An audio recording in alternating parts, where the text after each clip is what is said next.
So we got to talk about one team that gets pretty underrated when it comes to their offseason. Now, a lot of the Canadian market teams like Toronto and Edmonton are usually going to get the coverage, and rightfully so. Toronto did a great job picking up Bertuzzi and Domi and Reeves this offseason, but one team kind of flew under the radar for one big move that I think is going to help their organization a lot in the future, and that's the Montreal Canadiens. Now, the Canadiens are already doing a fantastic job with their rebuild, getting guys like Cole Caulfield, Nick Suzuki, and Kirby Dach, but there's one guy they got this offseason from the Colorado Avalanche in Alex Newhook, who I think is going to be a stud for their roster.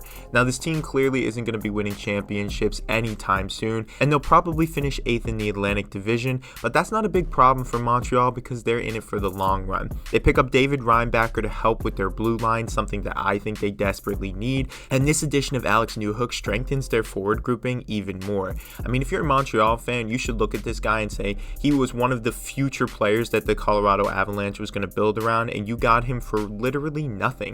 And to add him to your already strong young forward group, I think he's going to be a great addition to this team, bring a little bit more leadership along with Nick Suzuki. I wouldn't be surprised if he gets an A next season, and he has championship pedigree. Even though he wasn't a huge part of their success that year when Colorado won, I still think he's going to bring a lot to the table when it comes to the Montreal Canadiens.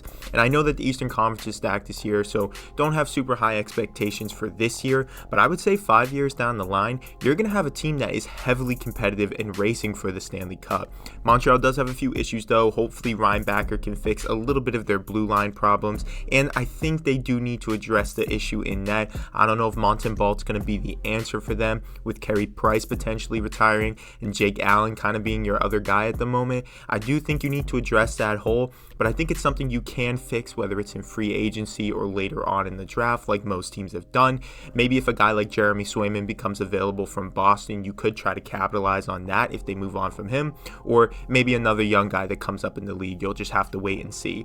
But let me know what you guys think about this. Are you excited for Montreal's next season? Do you think this team has enough to be successful in the future, or do you think that Montreal needs to keep rebuilding, adding new pieces, maybe get a few veteran guys on the team and see how they go from there? I want to know what you guys think about this. So make sure you like this video, subscribe to the channel, comment your thoughts about the Montreal Canadiens, this season for them and their future, and I'll see you guys in the next one.